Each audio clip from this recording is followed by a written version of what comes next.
Singkat cerita, 3 tahun lalu aku gagal dalam hubungan. Ya biasa gitu ya, cinta bertepuk sebelah tangan, and then aku nggak bisa terima kenyataan.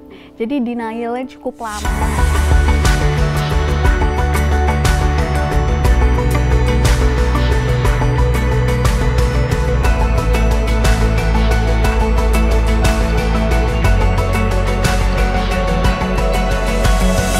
Jangan kasih titik kalau Tuhan mau kasih koma. Selamat datang di program Titik Koma Season 2. Titik Koma adalah sebuah program kolaborasi antara Pijar TV dan Muda Untuk Indonesia yang menghadirkan sepenggal cerita dari teman-teman Muda Untuk Indonesia yang mengalami perjumpaan dengan Tuhan dan dalam perjalanannya pada akhirnya mengubahkan hidup mereka. Program ini akan tayang setiap hari Jumat jam 5 sore waktu Indonesia Barat di GoPlay dan juga akan segera tayang di YouTube Pijar TV dan Muda TV. Nah, pada hari ini aku Tamara akan jadi host dan narasumber kita hari ini udah ada nih Kak Elitia. Welcome. Perkenalan dulu dong Kak Elitia buat teman-teman. Ya, aku Elitia Hosana, biasanya dipanggil Tia. Aku bekerja sebagai digital marketing, and then sekarang mahasiswa juga, lagi kuliah lagi, baru semester 1. Semester 1 tapi udah kerja, oke. Berarti 18 tahun? Apanya tuh? 18 tahun yang lalu, Sweet 17. Oh iya. Nggak bercanda. Oke, nah Kak Elitia, hari ini kan topik kakak adalah boleh healing, gak boleh hilang. Yes. Cerita sedikit dong Kak, apa sih maksudnya, gimana sih? Iya, jadi ceritanya aku memang saat ini lagi cari-cari cara nih untuk healing. Dan karena dulu juga aku pernah hilang. Oh, jadi diawali dari hilang, lalu healing, lalu temanya ini. Iya. Cerita lebih banyak dong Kak, gimana maksudnya? Jadi dulu ada momen yang pengen bikin aku kabur, pengen hilang. Karena momennya nggak enak, buruk, dan aku nggak suka. Singkat cerita, 3 tahun lalu aku gagal dalam hubungan. Ya biasa gitu ya, cinta bertepuk sebelah tangan, and then aku nggak bisa terima kenyataan. Jadi denialnya cukup lama. Terus di prosesnya itu ternyata banyak kebohongan-kebohongan yang aku percaya dan berdampak ke keputusan-keputusan yang salah, respon yang salah saat itu.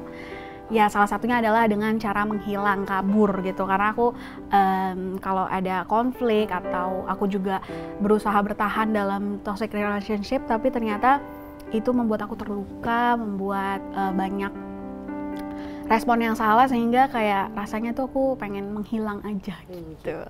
Tadi kakak sempat mention tentang ada kebohongan-kebohongan yang kakak percaya. Ya. Contohnya seperti apa Kak? Karena diantaranya itu banyak banget ya respon yang salah. Aku sampai menyadari kalau ada cara pandang karena satu orang yang aku gagal hubungan dengan satu orang ini, satu orang yang jahat sama aku, tapi aku kayak generalisir kalau kayaknya nggak ada nih orang cowok baik di sana gitu. Jadi aku kayak mungkin bisa dibilang kayak trauma juga untuk ketemu sama orang baru kayak gitu. Aku kayak banyak overthinkingnya juga kalau kenalan sama orang baru. Jadi kayak aku jarang keluar rumah. Terus sempat juga kayak mungkin menarik diri ya dari social life aku. Aku kayak nggak mau orang tahu gitu kalau aku gagal dalam hubungan itu. Dan karena aku denial juga, nggak terima kenyataan dengan luka dan traumaku, jadi kayak aku pengennya masa lalu tuh orang jangan tahu. Karena aku pikir kalau orang tahu itu tuh kayak cuman aib atau jadi kayak paling nanti digosipin orang, jadi kayak keep silent aja gitu. Padahal kita yang gosipin, nggak bercanda. Canda aja loh. Oke, jadi tadi kakak mention tentang kakak mengeneralisir sekelompok orang berarti. Iya. Oke, nah terus kira-kira Kak pada saat itu apa efeknya ke kamu? Saat kamu percaya kebohongan itu? Ya efeknya jadi ya waktu berjalan, aku menyadari something wrong with me, and then I was with a psikolog. Diagnosanya adalah gejala depresi. Jadi ada kesedihan yang berangsur lama dan itu lumayan mengganggu aktivitas kegiatanku sehari-hari, kayak bekerja gitu, jadi nggak fokus, kurang konsentrasi. Terus kadang aku juga sampai vertigo, kadang deg-degan, nyeri, khawatir, cemas yang berlebihan, tapi kayak I don't know how to handle it gitu. Jadi kayak aku sempat bolak-balik psikolog juga untuk konsultasi, dan puji Tuhannya ada salah satu tips gitu lah ya dari psikolognya bilang untuk aku ketemu sama orang baru minimal 5 orang dalam sebulan. Nah, puji Tuhannya aku bertemu sama satu komunitas di Muda. Aku di mentoring dan ada konseling gereja juga yang sangat membantu aku juga mulai beradaptasi lagi tuh, bertemu banyak orang. Terus mentoringnya juga konselingnya bermanfaat banget untuk aku mulai diproses untuk menerima kenyataan, terus mengakui kelemahanku, kegagalanku, yang dulunya aku sempat pikir menjauh, hampir berpikir kayak malas ke gereja kayak gitu. Terus karena takut dihakimi atau takut dijudge. Terus aku juga sempat malas berdoa karena kayak aku nggak bisa jujur kalau aku nggak bisa bilang Tuhan baik saat itu. Kayak aku mungkin lupa untuk mensyukuri hal-hal yang udah terjadi, ternyata itu Tuhan juga turut bekerja untuk kebaikan aku gitu. Jadi itu konseling di gereja itu di Muda membantu banget ke aku untuk menerima kenyataan dan mengakui kelemahanku, terus disupport juga dari gereja untuk proses healing dari ya kemarin ada depresi, dan itu so much better banget sekarang. Jadi sekarang udah jadi jauh lebih baik gitu ya? Iya, betul. Oke, tadi kita udah bahas kebohongan dan efeknya. Iya. Momen titik balik kamu akhirnya kayak, oke, aku tadinya nggak mau ke gereja, aku takut berdoa. Apa yang membuat kamu akhirnya, enggak, aku harus ke gereja, aku harus berdoa? Iya, momen baliknya itu saat aku konseling di gereja, di mentoring juga sama Pastor Rico, itu aku terlibat pelayanan. Jadi ada pelayanan kita ke, salah satunya adalah ke Palu. Aku ikut pelayanan ke Palu sama Pastor Rico, dan di saat itu aku mulai menyadari healing itu bukan tentang kayak berusaha jalan-jalan yang mungkin kita ke Bali gitu, healing yang kayak orang bilang di kan spesifik ya. Oke. Jalan-jalan ke Bali, terus beli barang atau kasih award sama diri sendiri. Tapi kayaknya so much better healing di dalam Tuhan. Jadi sampai pelayanan, sampai jalan-jalan, and then ini aku lagi testimoni juga kalau kesehatan mentalku membaik karena healing di dalam Tuhan. Aku sambil bangun hubungan sama Tuhan, balik lagi untuk rajin saat teduh, mengingat-ingat, mensyukuri Tuhan, mensyukuri kejadian-kejadian yang di masa lalu yang aku tulis di journaling, kayak gratitude journal gitu. Terus kesehatanku membaik dan aku bisa ketemu banyak orang. Padahal awalnya nggak bisa? Iya, kayak dulu aku menghindar banget ketemu banyak orang. Oh, ramai sekali. Iya, jadi ini anak-anak muda SMP, SMA gitu, pelajar di Palu. Ada worship night gitu kita. Terus ini salah satunya ada dari Muda untuk Manado juga, ada Oyo, ada teman-teman itu ngumpul gitu, kita worship sama-sama. Aku ngelihat cara Tuhan tuh jangkau setiap orang tuh personal banget gitu. Dan aku menyadari aku nggak bisa ngehindarin itu, prosesnya itu. Kayak suara Tuhan tuh jelas banget terdengar untuk aku harus hadapi trauma, hadapi proses untuk healing luka aku kayak gitu. Dan ini salah satu cara yang akhirnya aku mengetahui ketemu banyak orang tuh nggak seserem itu kok gitu. Ya. Terus ada yang dar gitu Kak, momen yang kayak wah. Nah, yang paling wow-nya lagi ini hari pertama kan di Palu. Terus hari kedua kita ke Tentena. Nah, di Tentena itu ada momen yang Tuhan pakai untuk sembuhin luka aku. Ini salah satu fotonya. Jadi ini aku lagi ngedoain salah satu anggota TNI ya, pakai baju loreng. Kenapa? Karena ternyata aku kayaknya ada trauma melihat baju loreng. Oh gitu, spesifik ya. Oke. Jadi aku gagal dalam hubungan itu sama orang yang profesinya sebagai tentara. Oke. Nah terus ini tanpa aku sadari ternyata kalau setiap ngelihat baju loreng aku kayak matanya otomatis nggak mau ngelihat. And sometimes kadang aku ngerasa langsung bad mood, terus kayak saya deg-degan gitu ya. Tapi aku pikir ya berjalan waktu aja kayak gitu. Tapi ternyata Tuhan tuh peduli banget sama trauma kita yang spesifik itu. Cuma gara-gara baju ya, gara-gara sepele banget kan itu ya. Kayaknya ya, kelihatannya sepele. Iya. Dan ternyata Tuhan beresin hari itu, aku nggak apa-apa ketemu orang baju loreng. Dan di sini kamu doain gak? Iya, jadi ada ibadah gitu kan, dan sebenarnya di awal ini aku udah pengen kabur. Pas aku ngeliat baju loreng tuh kayak aku pengen pergi dari ibadah itu. Terus jadi di ibadah ini kan ada khotbah juga ya, Pastor Riko sharing juga. Ada khotbah Pastor Riko yang bilang gini, waktu itu Petrus lagi menjala ikan, terus nggak dapet ikan. Yang Tuhan bilang tuh bukan ganti kapalnya, bukan ganti jalanya, tapi di kapal itu ada Tuhan. Coba lempar lagi, and then dia dapat ikan banyak.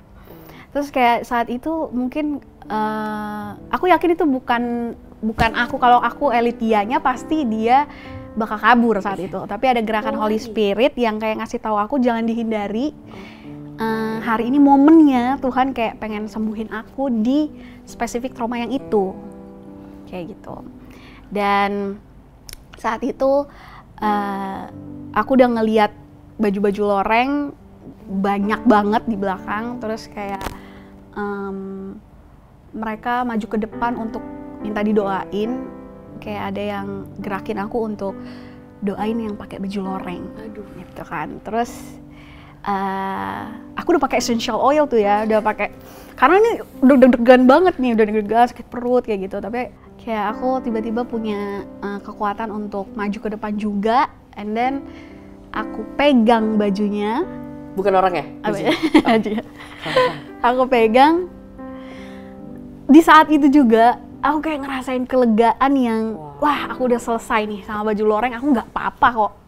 Aku nggak apa-apa ngelihat baju loreng gitu. Aku doain, terus selesainya ibadah, foto-foto, dan ternyata udah hilang. Jadi udah nggak ada kayak deg-degan, udah nggak ada nervous yang berlebihan gitu, udah gone Selesai. gitu tiba-tiba. Iya, selesai. Dan aku ngerasa sampai sekarang. iya. Nah terus aku tes kan pulang dari Sebuah Palu tes, okay. ya, pulang dari Palu di Jakarta. Terus kalau misalnya jalan ngelewat ada orang pakai baju loreng, ternyata ya udah selesai Biasa gitu, aja. kayak biasa aja. Kok bisa gitu, kok bisa. Keren.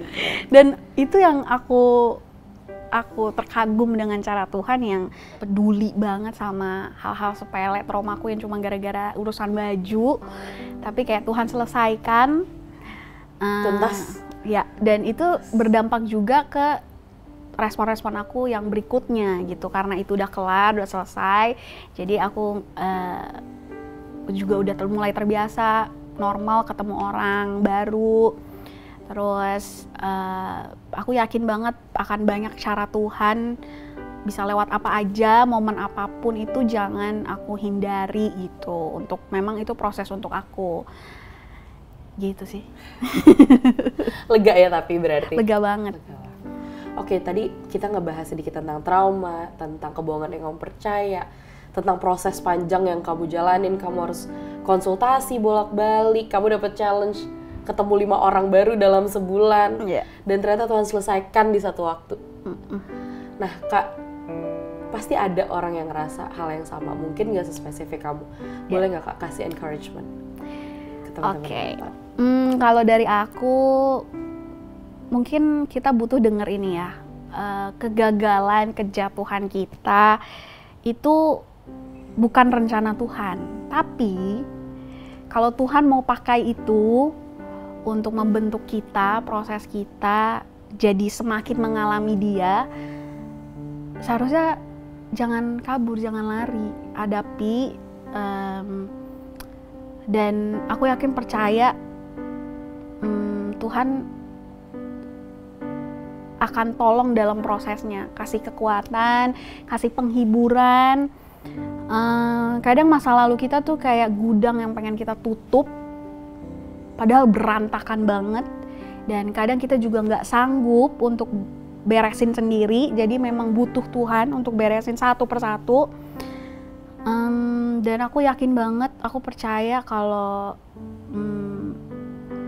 di masa lalu juga Tuhan ada, masa sekarang dan masa depannya tuh masa depan yang aku mau lihat di hidup aku, ada harapan untuk jadi lebih baik. Kadang kita emang butuh ngelewatin proses yang kurang baik terlihatnya, tapi ternyata itu baik, kebaikan untuk kita untuk jadi lebih baik gitu. Gitu sih. Wow, terima kasih Kak Litya hari ini udah sharing-sharing, udah cerita yang hal-hal yang sebenarnya gak enak ya. Hal yang mungkin agak susah diceritakan. Terima kasih udah berani banget Kak hari ini udah join. Oke. Terima kasih teman-teman yang sudah mengikuti dan menonton program ini sampai habis. Jangan lupa program Titik Koma akan tayang setiap hari Jumat di GoPlay jam 5 sore waktu Indonesia bagian Barat. Dan Titik Koma juga bisa ditonton di Pijar TV, Pay TV, Transvision Channel 778, atau live streaming di www.pijar.tv. Setiap hari Senin dan Jumat pukul 15.30 waktu Indonesia Barat, dan hari Sabtu pukul 13.00 dan 20.30 waktu Indonesia Barat.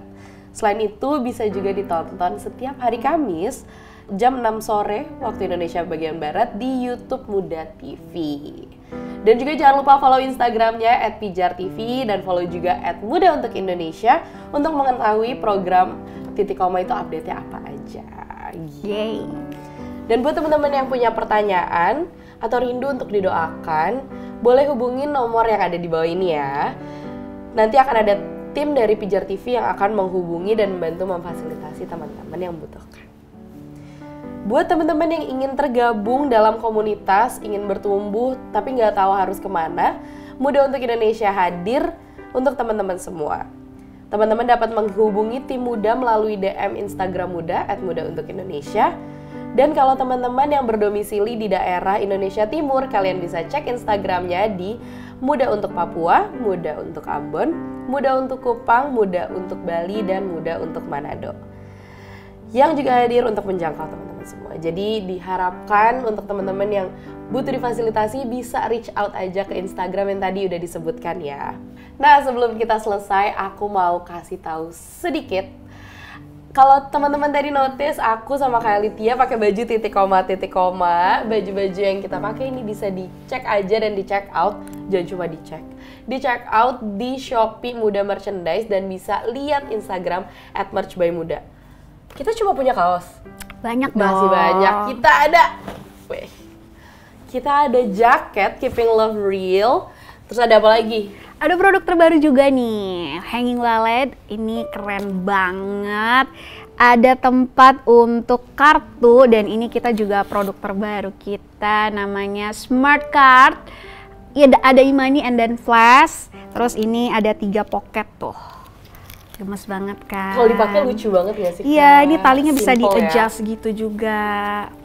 And then kita ada kartu pemuda juga. Ini cocok banget untuk kalian main sama teman-teman di gereja. Yes. Iya, di komunitas kalian kalau main bisa.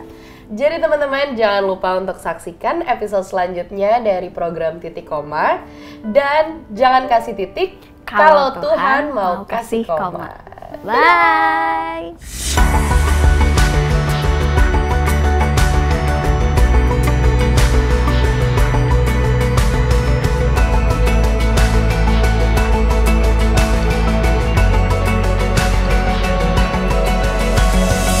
Jangan kasih titik kalau Tuhan mau kasih koma.